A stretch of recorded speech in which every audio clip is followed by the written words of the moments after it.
The day I came home and found my clothes scattered across the lawn like the aftermath of a storm, I didn't yell.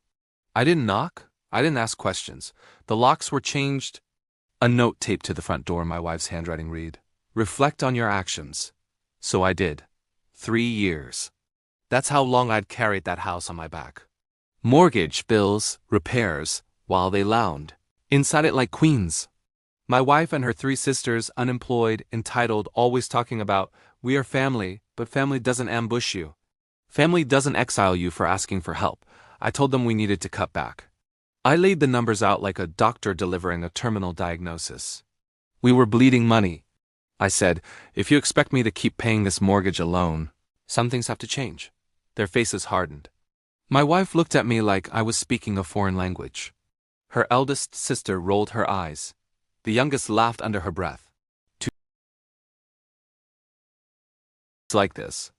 In the beginning, it was just me and Lena. We were in love. We talked about building a life together. Then her sisters moved in temporarily after a bad breakup. That temporary turned into permanent the moment they realized I'd never say no. I should have, but I was raised to protect, to provide. They took that nature and gutted it. I slept in my car that night. You think you know pain until you see your reflection in the rearview mirror at 2 a.m., and it looks like a man who let love blind him.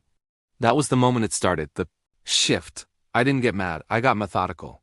Step 1, I called a lawyer. The kind who works quietly and smiles like a shark. Step 2, I stopped all auto payments, mortgage, utilities, everything tied to my accounts vanished overnight. Step 3, I pulled every transaction from the past year. Every spa gay, delivery, subscription, all under my name.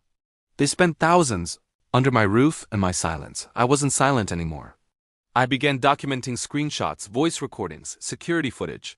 I knew they weren't just living rent-free. They were using my house for their little side hustles, illegal rentals, private parties. They bragged about it on social media. Lena even posted a story. "Men are replaceable. Houses aren't." That one I printed out. And kept. A month passed. I played ghost.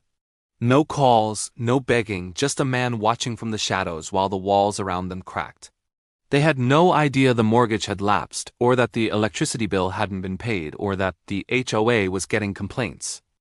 The first letter came in, foreclosure warning, then the second.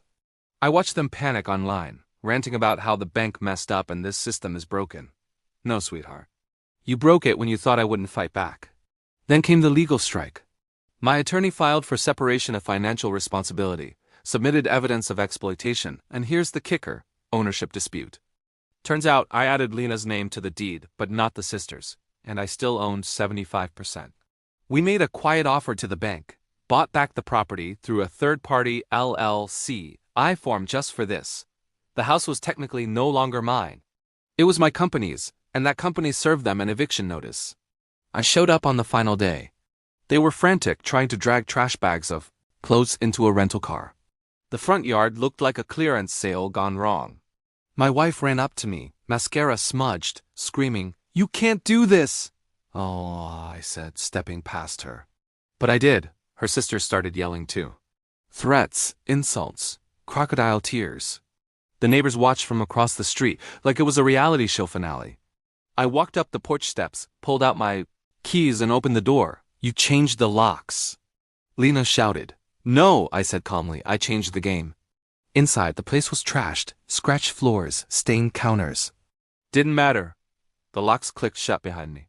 They stood outside, stunned, exiled now, poetic. Through the glass, I looked at Lena one last time. Her mouth moved. "How could you?" I didn't respond. But in my head, I whispered, "Reflect on your actions." It took weeks to restore the house, one renovated room by room.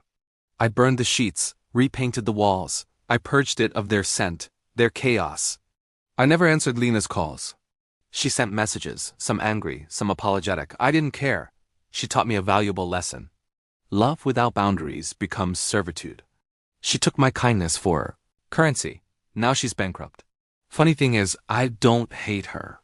Hate would mean I still feel something, but I don't. I feel clean. I feel cold. I feel free. They wanted me to reflect. I did, and I came back sharper. So no, I don't regret it. I just regret not doing it sooner.